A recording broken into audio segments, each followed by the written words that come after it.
বিপরীত রাজযোগে ৭ রাশি ভাগ্য খুলবে, পাবে আয়ের নতুন সুযোগ, সম্পর্ক হবে দৃঢ়।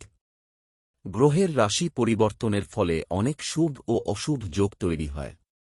রাহু ২০২৪ সালে মীন রাশিতে অবস্থান করবে। শুক্র ২৩ এপ্রিল পর্যন্ত মীন রাশিতে অবস্থান করবে। এরপর তিনি মেষ রাশিতে প্রবেশ করবেন। মীন রাশিতে রাহু ও শুক্রের মিলনের কারণে বিপরীত রাজযোগ তৈরি হচ্ছে। জ্যোতিষশাস্ত্রে এই রাজযোগকে অত্যন্ত শুভ বলে মনে করা হয়। আসুন জেনে নেওয়া যাক কোন রাশির জাতক জাতিকারা এই রাজযোগে অনেক উপকৃত হতে চলেছেন। মেষ রাশির জাতক জাতিকারা বিপরীত রাজযোগে প্রচুর উপকার পেতে চলেছেন। আপনি অপ্রত্যাশিত অর্থ পাবেন। আপনি পুরানো বিনিয়োগ থেকে অনেক সুবিধা পাবেন। আপনার স্বাস্থ্য খুব ভালো থাকবে। কাজের সূত্রে বিদেশ যাওয়ার সম্ভাবনা থাকবে। বৃষ রাশির জাতক জাতিকাদের জন্য বিপরীত রাজযোগ খুবই শুভ হবে। আপনার আয় বাড়বে। কোথাও থেকে একটি নতুন চাকরির প্রস্তাব আসতে পারে যা আপনার জন্য খুব ফলপ্রসূ হতে চলেছে। আপনার সঙ্গীর সঙ্গে আপনার সম্পর্ক আরও দৃঢ় হবে।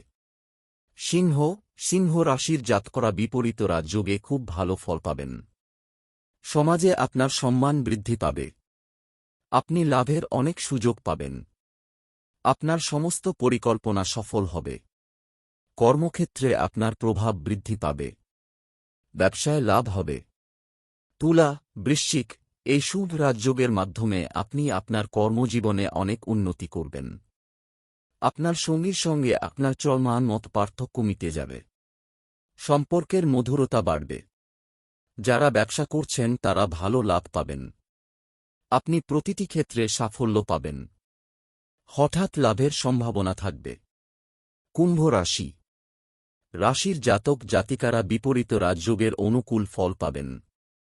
যানবাহন ও সম্পত্তির আনন্দ পাবেন।